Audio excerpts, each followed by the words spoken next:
What's going on, guys? It's the Bigs Podcast, episode number 205, and it is 7:42 here on the East Coast.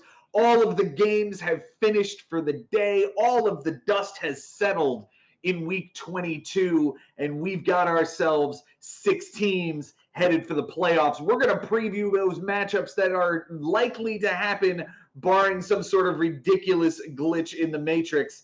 And when I say we, talking to me via phone, our esteemed commissioner, Ben Nisman. Benny, how are you feeling here this Sunday evening, my friend? Oh, Joe, I'm feeling fantastically. Thank you so much for giving us the opportunity to discuss not the craziness, but the insanity that occurred in week 22 in the year 2025. We're not going to be talking about this a decade from now, 15 years.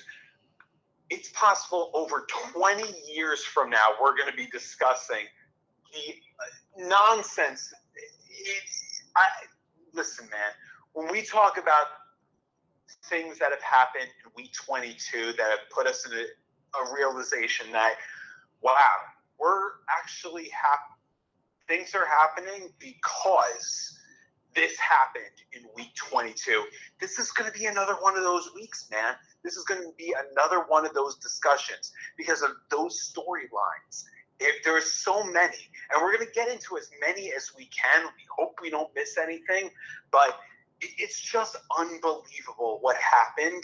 We didn't talk about all of it when the last time you and I talked. I feel like things were overlooked, and that's another reason why I'm actually talking to you right now. I was hoping to not have to do anything today, to just chill and hang out, but too much occurred.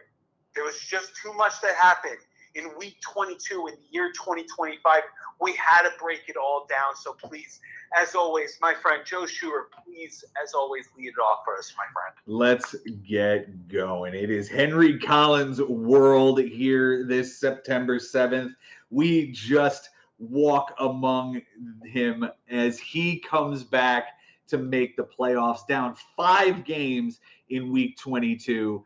And the one thing that we did discuss when it came to him the last time we spoke, Ben, was that it was going to take some interesting things happening in week 22 for him to get in.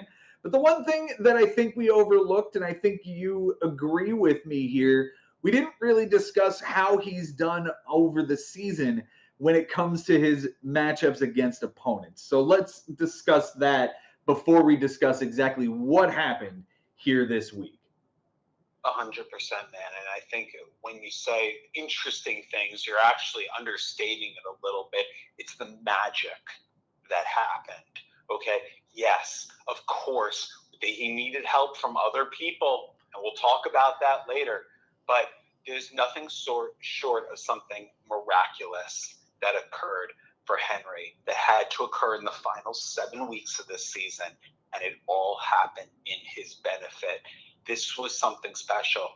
And everything else that happened in week 22, there are other stories that happened, but we have to treat Henry right now as the special circumstance that we didn't expect to happen that happened. Okay. We are talking about, okay, and here's the thing, Joe. I will give you credit, man. You were giving Henry the go ahead that he would be the guy in the last half of the season. I would say in the second half on, you said, I think Henry's going to be the guy. I didn't have him there. I got to be honest, man. I just didn't.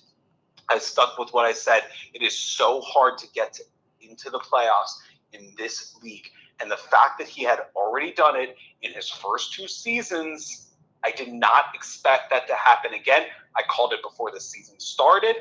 I called it during the season, and I called it towards the end of the season. But all Henry did was say, listen, I don't care what the team is then. This is the team now. He moves Stephen Kwan and he moves Ketel Marte, 2 strong offensive players, for Mason Miller.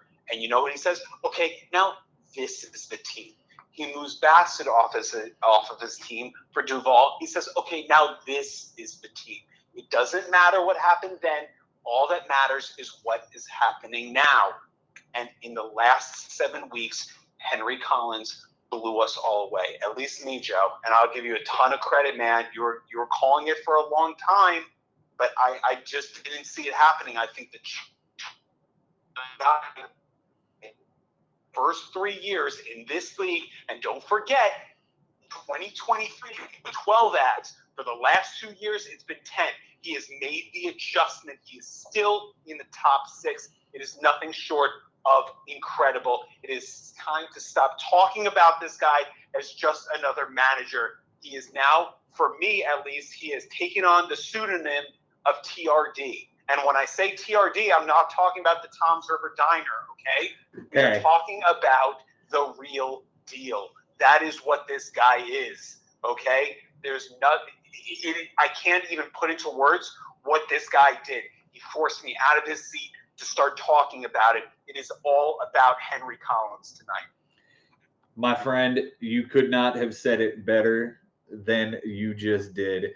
19 games over 500 in the final 7 weeks is what propels Henry Collins to the playoffs this year. From week 16 on, it is 19 over 500. His record against opponents this season, my friend, he goes 13-8 in runs, 10 and 10 in doubles, 4-7 with 11 ties and triples, 11 and 10 in home runs, 11 and 11 in RBIs. I'll get your next one, Joe. 9 and 13 in stolen bases. That's right. 15 and 6 in walks, 15 and 5 in strikeouts. And then I believe it's 7 and 14 in errors. That's right. 13 and 9 in batting average and 14 and 8 in on base percentage. That is including the week that has just concluded. On the pitching side, he was just as competitive and as important a manager in this league as any here. He goes 13 and 8 in innings, 8 and 11 in wins, 12 and 7 in losses, 10 and 11 in saves, 9 and 11 in home runs, 10 and 10 in walks, 10 and 11 in strikeouts and ERA, 7 and 14 in whip, and 11 and 10 in relief appearances. Much more to the hitting side that I think this team can really tear the cover off of the ball. We saw him do it here in week 22, Ben. Yeah, 100%, Joe. And you think about what he had to do to get in here. It starts in week 16 with a tie against Jimmy, a tough opponent, right? Obviously, it's a tie, a 10-10. And then on from there, in week 17, it's a 12-7 win against Cody. He's +5. Then he gets you in the next week. And I'm telling you, what the heck was he supposed to do against 21 home runs in week 18? And Joe, look, that was one of those weeks we look back on and we said, if Henry doesn't make the playoffs, he walked into a juggernaut. And listen, I don't know if you can even remember you having a week like that. And going into Sunday, he had the lead. And I remember you saying, I can't blow him out. But it happened. Good enough that he goes -5 in that week. Mm-hmm. It ended up being a 12-7. So he's back to no over 500, no under 500. He's just right in the middle there going into week 19. And then he gets a 12-7 win over Adam. He's +5 again. Now we go into week 20. It's tie against Costas. Costas was the pain in the butt fantasy team of the year. Okay? He just happened to just be annoying enough to get, I wish that I had that extra stat against him. And then Will Vest gets the save on a Sunday night. It's like, sure, of course he did. That's what Costas was doing to teams like me, teams like you, all season. It's tie. And then going into week 21, Henry is only a +5. That's not going to be enough, okay? But he gets +4 over Mike Sherman. Sure, you say that's a team that you got to beat. He went and did it. Now he's +9. And now he's got to finish here. It's +9 only. Unfortunately, that's just not enough. You got to do a lot more in week 22, right, Joe? Yeah, man. He does just that. and he goes 14-5 as it stands right now. That's a plus 19, man. And it's, you know, you didn't expect it. Yeah. If I'm doing my math right here, unless it's actually plus 18. 9, Something must have changed right 18. here at the end. Yeah. No, I was like saying like, wait, it's plus 9. No, we're not plus 19. We're plus 18 right now. Yeah, Like, Garrett Whitlock picked up the win in that late game that gave. Wow. Yeah, it gave Jason the win and his 6th win on the week, which tied that category, making it from 15-5 to 14-5. For 14-9, so it was a plus 10. It falls into plus 9 as we're having this discussion. Yeah. But so 18 still, over 500 in the final 7 weeks is what it boils down to. Yeah. Mm-hmm. He broke so many hearts. He has done so for years. Henry Collins, congratulations, my friend. My hat is tipped to you. Congratulations on joining the playoffs for your 3rd consecutive season. Yeah. Could you expect that, man? Like, here's the thing. Again, and I feel terribly because when we talked last, I almost felt like we talked about Mike Haber's team. We talked about everybody else that was going to be in this playoff. And even like Brian, we said, hey, the wins and losses against opponents and the totals, how Brian said, we did not discuss enough about what Henry could possibly do. And we talked about how Jason has been really, really weak against strong teams this season. And aside from an early win against Cody, very early in the season, Jason really just didn't stand up against the strong teams, the over 500 teams in this league. And it's just, that ends up being part of the storyline, unfortunately. The fact that, you know, we thought, okay, he lost to me 14-4. He got clobbered by you late. He got, aside from a big win against Frank, it just felt like against Cody.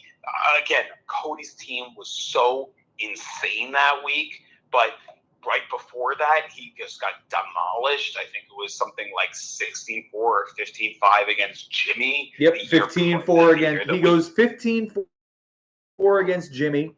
He goes 15-4 against Cody, and he goes 14-6 against me. All 3 of those teams were behind Mike Haber in the standings at the time those matchups happened, and they're all in the playoffs, and Mike Haber is not. And that's one of the heartbreaking stories, is that such a consistent, great day-to-day manager like Mike Haber is out this year. I can't believe it, man. And it's just, you know, Mike Haber and I had been discussing it like over the last 5 weeks, like, wow, why can't Jason just go? He doesn't even need to beat one of these guys. He just needs to keep it close. He just needs to keep it close, and it just never happened. All the way until the final week of the season. I swear, Joe. I swear, I thought, you know what? Jason is due for a win. He's got to beat someone.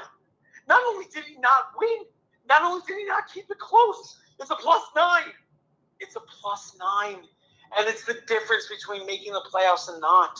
And it's just one of those crazy circumstances that just occurred, and we'll always be talking about it.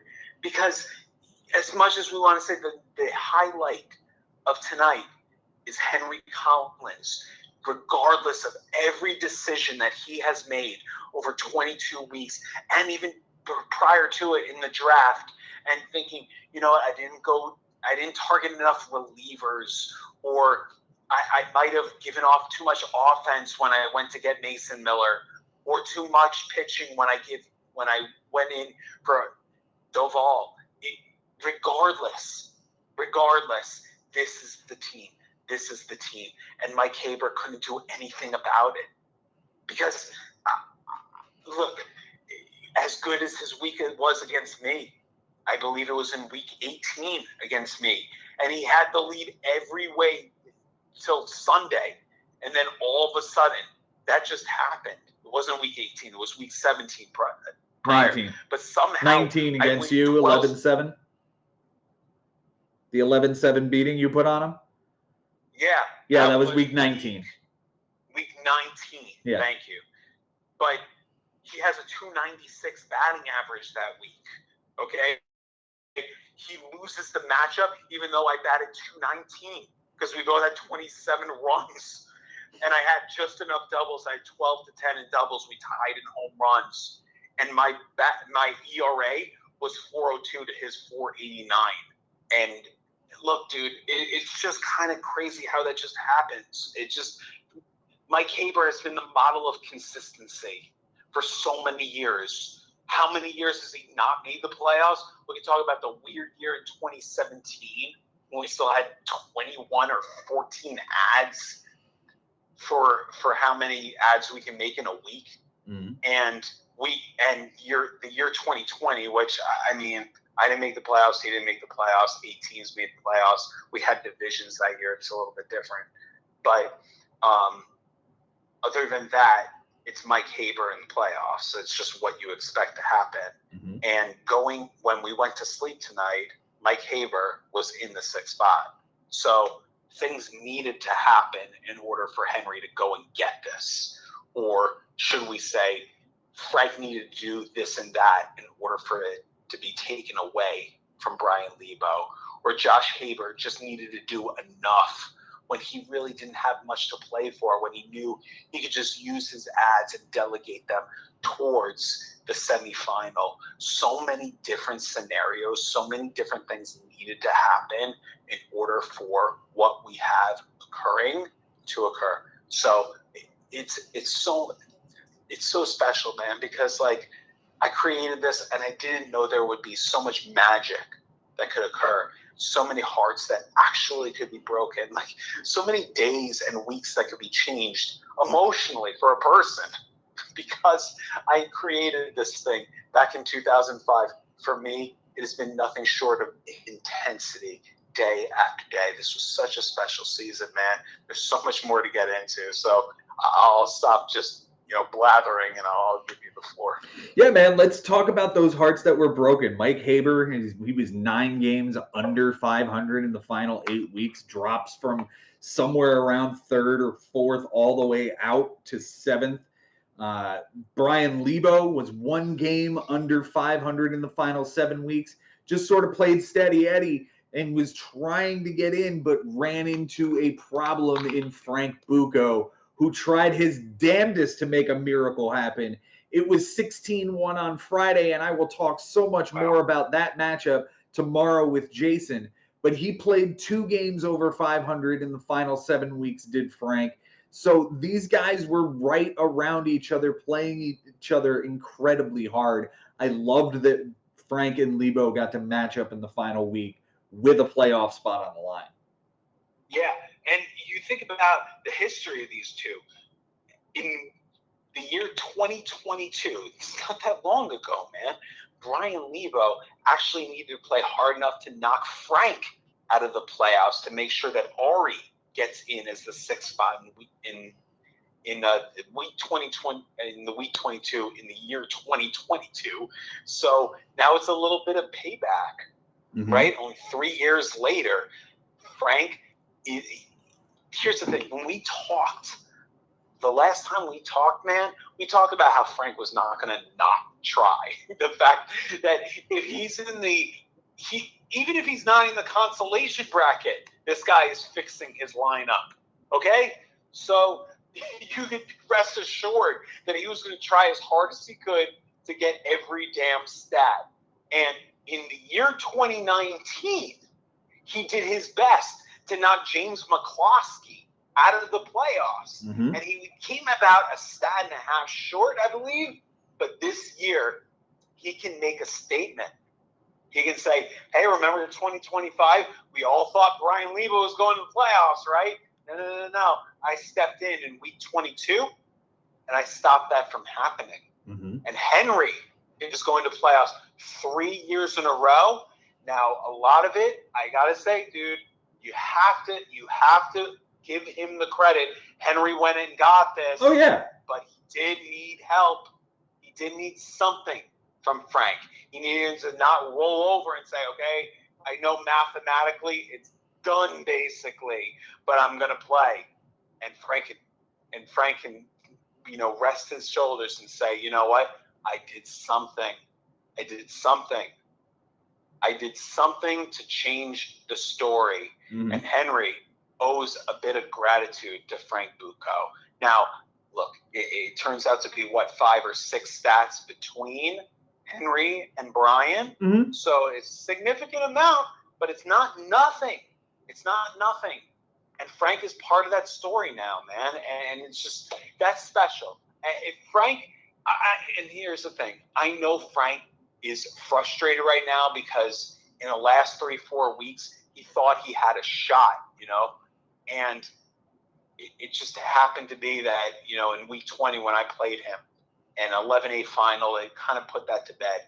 But at the same time, man, like I really think that he can be proud of this, that he can look at this season and say, I'm over 500. Mm-hmm. There's probably more progression as far as a fantasy aspect, is that I think he learned more than when he was 33 over 500 in 2023. I actually think this was a better season and a better learning process. So as much as we talk about Henry is the story here, Frank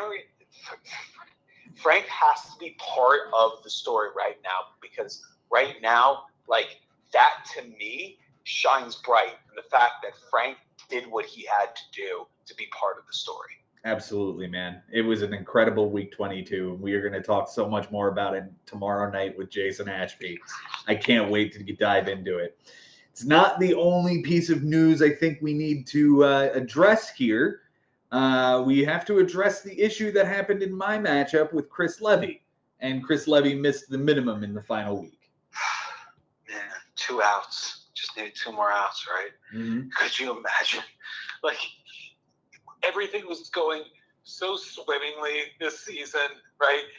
Chris Levy has the second most ads of anyone this whole season, short of Jason Ashby, who led the way. I believe you were third. Mm-hmm. And it's just, it's heartbreaking that this is how the season ends, when we had no one that missed the minimum the entire season. We had no one that missed the minimum the year prior in the year 2024. So now, in week 22, of course, it had to happen, right? But it's unfortunate. I like to think that when the stat correction fairy comes out, that it won't make that much of a difference. If it does, I'll be heartbroken. If it turns out that you end up with the 3 seed, and normally you would have had the 5 or 4, because look, I'm just frustrated, man. I had a realization probably halfway through the year of what is going to have to happen going into the future.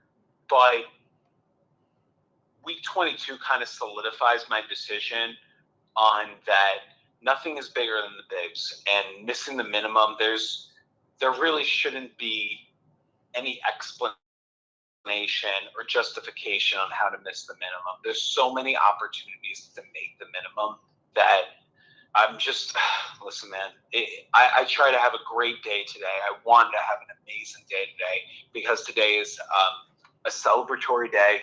Mm-hmm. A lot of people today should be really proud of how the season went. Others should be thrilled because they're going to the dance, And for me, myself, in the top 25%, barring some craziness with the whole system being broken because Chris missed the minimum, God forbid. But something like this, it's something that just, it puts a whole damper on things, because I wanted today's story to be about Henry. And that's why we highlighted with Henry. That's how we started with Henry. That's why we started with Henry. And I really don't want us to look back a decade plus from now and think, yeah, that's also the week where Chris missed the minimum, the final week of the season. It's really just, it leaves a bad taste in your mouth, And I feel terribly for you as well, Joe, because I know that you want your stats legitimately, and you don't want anything to come in the way. And the thing is, man, I've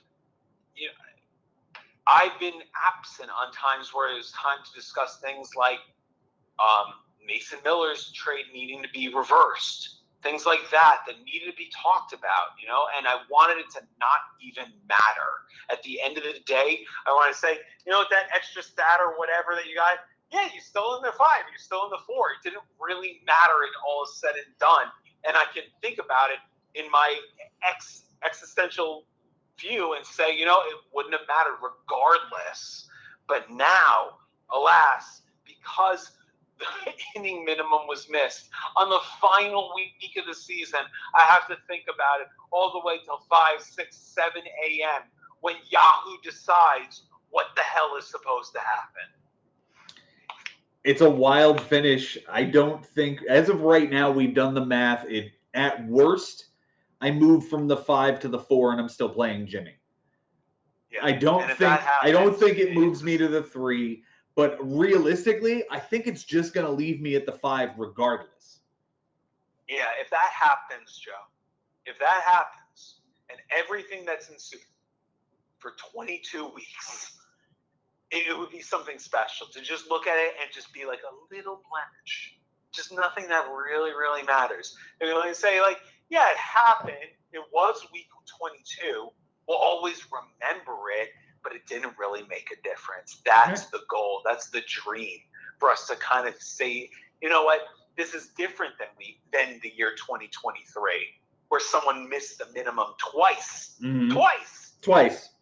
And the same person missed the minimum twice, and we can all agree that adjusted the standings. And we all know that it adjusted the standings. But we don't look at 2023 and say, Mike Haber's championship is different. We don't. No.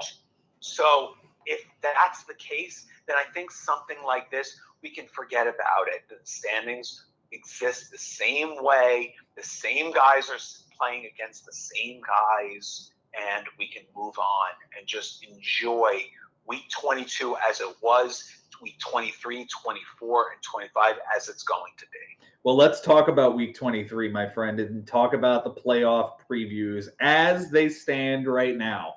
If we have some sort of crazy fairy come along and change the way the bracket is going to look. God forbid. God forbid. I'll talk about it with Jason tomorrow night. But if you're listening to this right now, it's probably set in stone. It's going to be Henry versus Cody, 3 versus 6, and me versus Jimmy, 4 versus 5.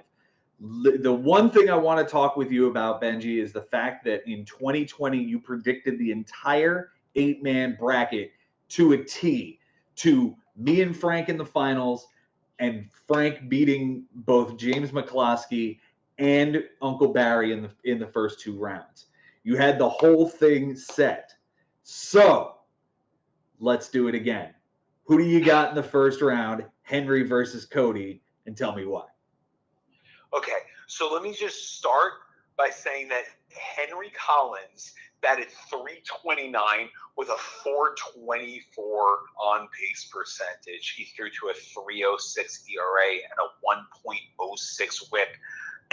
It's almost unrealistic numbers for week 22, right? And what you have to do to force yourself into the playoffs. That's just what he did. But let's compare it. As Cody Pyatt batted .325 with a .392 on base percentage. The only difference is a .644 ERA and a 1.48 WHIP. We can assume those numbers are going to go down on the pitching side, but we can assume those hitting numbers will go down as well. Mm-hmm. 325 and a 392 on Cody's side, and then look, we can say, okay, Henry's numbers were better with a 329 and a 424, sure, but they're both going to go down. Both of those numbers are dropping. So it's just a question of who the hell is going to have the hot week, and I got to say, you look at who has bigger superstars front and back. I mean, Cody has the more star power team. Mm-hmm. Cal Raleigh at catcher, Jose Ramirez at third, Jordan in left field. And say what you will, but a guy like Pasquantino, he's actually making a name for himself, man. Mm-hmm. He's got 98 RBIs. Yeah. The guy, there's a good chance he's going to have over 100 RBIs. You could say that that's the 4 guy on the call sheet. So here's what Henry has going for him. He has the tiebreaker. So if he can play by the numbers, he's got it. It's tough to lean on one than the other, man. And it would be a shame for me, as I counted out Henry at a certain point during the season where you did not, Joe. You did not, but I did. So I'm going to go with Henry. I got +1.5. He wins 10-9 on Cody somehow. I know he's going to be grinding his ass off, and I'd like to think you've made the playoffs 3 years in a row. Here's what I'll say, man. In the first year he makes the playoffs, 2023, nothing's expected at that point. He plays against me. I beat him soundly. My team was hot. His hitting was cold. That's just what happened. In 2024, oh my God, he steps in front. He takes the 6th seed. Me and Bobby as the guys on the outside looking in. Mm-hmm. And, it's just unfortunate. Henry faces you, and the better manager prevailed 3 years in a row. I don't even know the next time we're going to talk about a rookie coming into this league and then making the playoffs 3 years in a row. It's going to be a long time from now. Even Andy Solar Greco, who joined the league in 2017, he got in 2017, he got in the year 2018, he didn't get in 2019. So Henry is doing something special right now. Mm-hmm. Unprecedented. And I think it's part of just the magic of the bigs. Mm-hmm. And the fact that he's, as we stand, barring something crazy that happens at 5-6 a.m., Henry Collins is in. So it's just going to be a special finish. But I got him on +1.5. He wins by 1. I got 10-9 Henry on that side. And then on the other side, it's me versus Jimmy, and this is a really interesting matchup coming many, many years in the making. I can't wait to dive into this one. Oh, this is a tough one, man. Listen, I think you're going to benefit the fact that your batting average was, 209 this week? Yeah, it was garbage this week. What was it? It was garbage this week. Yeah, it's frustrating, I'm sure, for you, but okay, it was 206. Now, we both know that in the week 23, you were not batting 206, okay? It's going to go up. There's the chances of it being under the Mendoza line is very low, man. So I like your chances here. Jimmy was extremely hot in week 21. I know that's, okay, a couple of weeks ago, but the guy batted 295. He had a 363 on-base percentage. He had a 223 ERA and a 107 whip. And then, okay, you say what you will about that, but he needs to follow it up because he himself was like, you know what? I'm not going to count anything until it's over. It has to be done. And he batted 244 with a 322 on base, but he went to a 256 ERA and a 112 whip. So the pitching has been as solid as they come. The hitting, but it's a question of who the hell is going to hit more in week 23. And I think that you just have more star power right now. I got you at -1.5, man, but no more than that. No more than that. I will take it. 11-9 in Jo Schubert's favor right now. 11-9 or 10-8 with a couple of ties. If I had to lean to one, I'd probably say 10-8 with 3 ties. He's got the 5 and the 6 upsetting the 3 and the 4 this year. That's going to be really, really interesting. And you know what else is really interesting about that? The fact that we're going to be taking on the defending champion in the number 1 seed and a 3-time champion in the number 2 seed. So I have to ask you, before we finish out this show, how are you feeling as the number 2 seed going into the playoffs, getting a bye despite vomiting during the draft? Wow, it's a great question, man, and that's part of the reason why I really wanted to be the number 1 seed, so that we could just look back and say Ben was vomiting up until 20 minutes prior to the draft, and he somehow comes out with the number 1 seed. Just the fact that I'll be in the Final Four, man. I can't even put it into words, man. I'm so grateful. And whether it's the fantasy baseball gods or whatever, I had to face Bobby, Brian Lebo, both Haber brothers, Frank Bucco, Jimmy Dunlap, and Cody Payette twice. Those are all over 500 teams. Every single one of those teams is over 500. I looked at the schedule and I said, forget it. If I get to the playoffs, it would be miraculous. Somehow I got to figure out a way to claw my way through. And I look at week 1 and I say, all I had to do was play Jesse Winker this one day when he went 3 for 4 with a triple to take on base percentage, or Brandon Marsh who went 3 for 4 to take on base percentage against Bobby.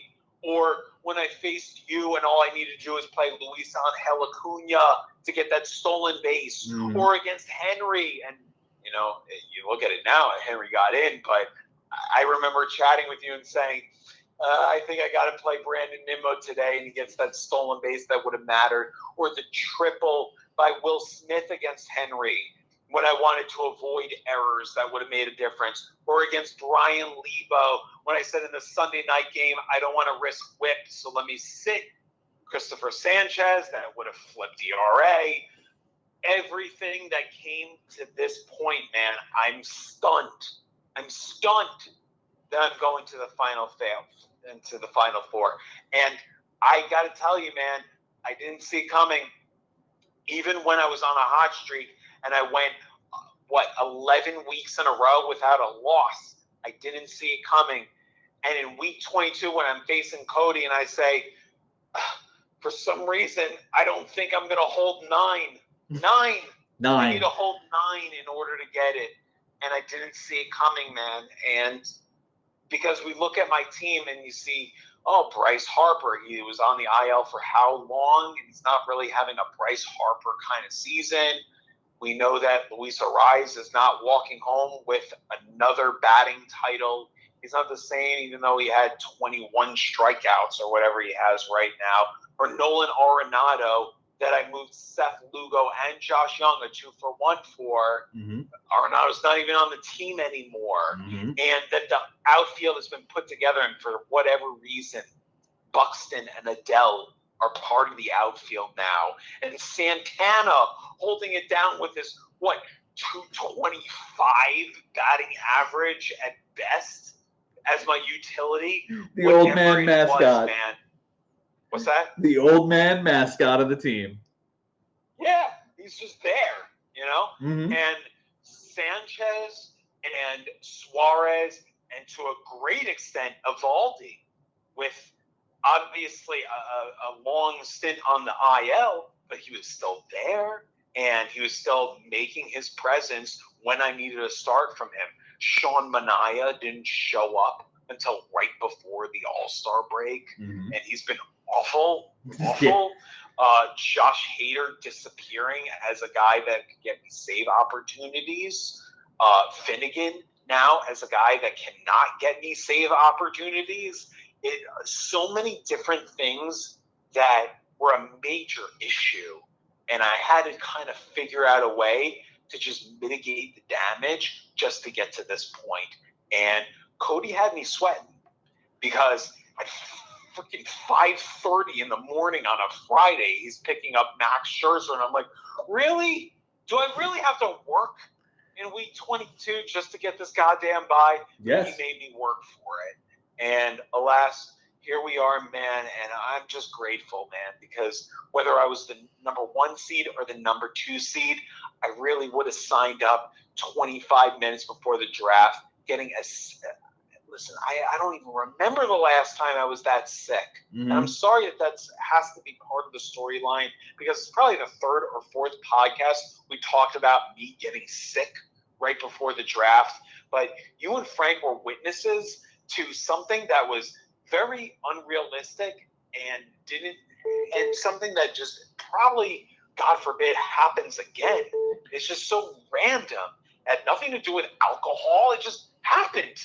Yeah. And it's just unfortunate, but who knows? Maybe I don't get sick and I end up not in the playoffs. So when you look at it that way, whatever happened then, it happened because it was supposed to bring us to this point. And to be the one or the two, the fact that I am one of the final four after missing the playoffs in 2024, Joe, I'm so grateful, man. This has been such a special season for me. I'm so happy for you, man. I'm glad you're getting your bye. You're gonna enjoy your week off to sit around and do nothing for 6 days, and then set up for week 25. It's gonna be insane. Or you'll set up for week 24. Week 25 is the championship matchup. The final piece of business we have to talk about, Benji. We had talked about it in the previous show that you were on about the trade rule. And have you heard anything back from our members as far as what they want to see and what they want to do? Great question.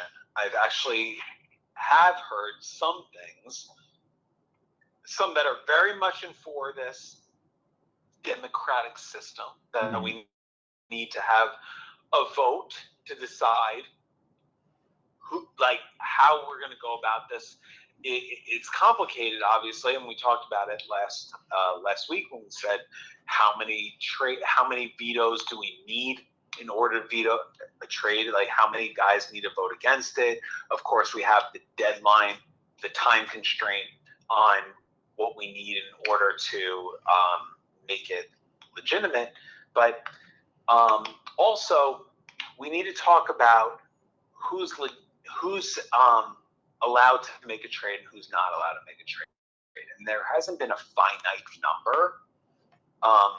I think that's something that we need to discuss going forward. Just who can make a trade and who can't make a trade, as far as how many games out a team is in order to not be able to make a trade. And I can't make a number right now on what's a proper number that we can say, okay, we can assume they're not going to be in the playoffs, but if they're able to get closer in week 18 or whatever, then they're back in it. So I don't know what that number is, Joe, whether it's in week 12 or week 13. We say if you're 30 games out in week 12 or 13, then you can't make a trade. If you can make it to 20 games in week 16, then you can make a trade. I don't know what that number is, but I think you and I can agree, and most can agree, there should be a finite number. We'll have a whole year to kind of discuss it, but I think that's something that's been I don't want to say a blemish, but something that it's like a loose end that can easily be tightened. And hopefully the league can come together and say this is an appropriate amount of games, say this team is out of it. They need to reach this amount of games with this amount of weeks left. And if that number keeps changing, then that's what it has to be. But we have to find the right number with X amount of weeks left and just continue from there, because that's something I think that our league is capable of doing. That's your call to action this week, gentlemen. Think about this. How many games out is too far out to be completely out of the race? And how many weeks to go? Exactly. Knowing that our trade deadline is the middle of week 17 this year, and that's kind of what we're going to go off of. We're going to say that the trade deadline is week 17. So how many games out do you have to be at what point in the season for us to say you can't really be making trades because there's no hope of you making the playoffs? That's the question we have for you. Right. Guys. That as well as how many to veto a trade, and how do we deal with the time constraint? Because everyone needs time. Everyone has their own lives that they have to deal with, that they can't take their time to cast a vote. They actually need time to think about it. Like anything else you're voting on, sometimes you need more than a day or 2 days to make a deal. If we're going to do this thing where we say Tuesday is the deadline to make a trade, that's the final pitch of Tuesday, or if you can get it before then, the trade goes through right away, right? But now we need 4 or 5 or 6 vetoes to veto a trade, or else we got to wait till next week. Should all trades be waited on till the following week because everyone needs time to vote? Things like this, things that are obviously able to be tackled, that we can all come to an agreement on. I'm so open for it, Joe. So like, the more I hear from it, the more discussions we have, I think that it will be better for us. Absolutely. Benji, you have created an absolute masterpiece of a league. We love being a part of this. Thank you so much for being here tonight with me. Thank you so much for taking the time, Joe. And yeah, I hope that everyone can look back on week 22 of the year 2025 and say that this was a special week. It was memorable. It's something that we'll look back on and say this was special because we were all in it. And there was so many little storylines. It all culminated into what is going to happen. So let's have a great week 23 and going forward. And the Bigs is a magical league because you never know what's going to happen. And week 22, it showed nothing less. Guys, without you, we have absolutely no show. We have no league. So I thank you all for being here. I am humbled to be in the playoffs for a 12th consecutive year. Haha, got it in right at the end. Thank you guys for being here with us. Hold on, man. Before I will say, dude, and before going to sleep tonight, Mike Haber was in the playoffs, and I was going to say this guy is 100% a model of consistency. And I will say that though he still is, and still an over 500 team, you have stood in front of everyone as the king of the model of consistency right now. Because 12 years in a row, going for 9 semifinals in a row, it's nothing short of incredible. I mean, regardless of what we've done, 21 ads to 14 to 13 to 12 ads, to 27 innings to 34 to 37 to 39, 42 innings minimum. You found a way to adjust and find your way to get there. So a lot of credit to you, man.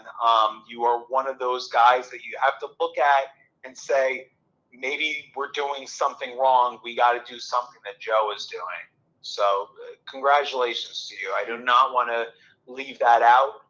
The fact that you have gone now 12 years in a row now, it's nothing short of incredible. And another thing is, I don't know the next guy that's going to be able to go 12 years in a row, notwithstanding the fact that the streak continues. Yeah. So, 2026, we go for the unlucky 13. Tip of the cap. Great job, man. You've been unbelievable. Good luck to you in the first round. Thank you very much, Kamish. I appreciate you. And I appreciate each and every one of you watching and listening to this show. Until next time, guys, it's been real, it's been fun, and it is always real fun in the Bigs. We'll see you next time.